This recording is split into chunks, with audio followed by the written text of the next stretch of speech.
You already know how a seed waits under winter soil, quiet, patient, apparently doing nothing, until warmth arrives, and what was hidden unfolds without being told how. And perhaps the part of you that once felt not enough has only been waiting for the same warmth, attention. When people talk about lack, they often mean the space between what is and what they think should be. Yet that gap is also the birthplace of imagination. Every invention began as absence. The wheel existed first as lack of smooth travel. Flight began as lack of reach. Even love grows in the space where separation is felt. So if you were to model this process like an NLP researcher would, looking for structure rather than story, you'd notice a pattern. Perception of a gap. Curiosity instead of panic. Experiment. Feedback. Integration. The spiritual lesson hides here. Lack is the first line of the curriculum. Curiosity is the teacher. Action is the exam. A mechanic listens to an engine's knock, not as complaint, but as conversation. He leans close, hears the rhythm, adjusts timing, smiles when the sound evened out. Intuition works the same way. When life knocks, too little time, too few resources, it's the rhythm inviting you to tune. Each time you respond with curiosity rather than criticism, your nervous system learns information is safe to process. Safety increases bandwidth. Bandwidth increases intuition. It's biology, not magic. Dopamine tags the new learning as useful. The hippocampus fires it next time the signal comes. The body whispers. You've heard this before. Trust it. One baker always feared running out of flour. She stored every grain, guarded it, baked rarely. Another baked every morning and traded loaves for more flour by evening.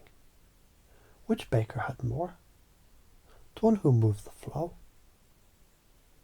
That's karma in plain sight. What circulates growth? What hoards decay? Hoarding energy, affection, or ideas under the name of self-protection is the side effect of not acting. Circulation, expression, generosity, experimentation is the benefit of acting. You can chunk that up. A flowing economy of mind feeds intuition. A closed economy breeds scary hallucinations. Chunk it down. One generous breath out invites the next breath in. When I say, as you notice, your brain automatically searches for something to notice. That's called pacing. When I follow it with, you might already begin to sense how simple changes ripple forward. That's leading. The reframe happens when lack becomes a teacher disguised as silence. Anchoring occurs when the phrase breathe once repeats each time you shift a perspective. Every device points to one principle. Direct the mind toward resourceful attention and let physiology follow. If you treat lack as failure, you contract. If you treat lack as signal, you expand. Expansion increases sensory data, which means richer models, which means better intuition, self-fulfilling abundance. Ignore it, the same old cycle. Work harder, feel smaller, repeat until fatigue teaches what curiosity could have taught gently. Apply it. Emotional elasticity, quieter nervous system, and the delicious calm of enoughness. Right now, imagine one small area of your life that feels scarce. Picture it as a room slightly dim. Say quietly, show me what this lack wants me to learn. Wait for the first image, word, or memory. Don't judge it, record it. That's intuitive feedback. Later, test one small action based on that image. Observe the outcome. You're modeling intuition empirically. Do this often enough. The distinction between spiritual guidance and pattern recognition disappears. They're the same current, expressed through different languages. Cause and effect isn't punishment, it's guardrails. Ignore the dashboard light and the engine seizes. Heed it and you arrive safely. Life isn't moralistic, it's mechanical and merciful at once. So keep the flow moving. Give a little, learn a little, breathe a little, receive a lot. The moment you catch yourself muttering, not enough, translate it to something new is forming. That single linguistic upgrade rewires the circuit. Each morning, name 3 things that worked yesterday.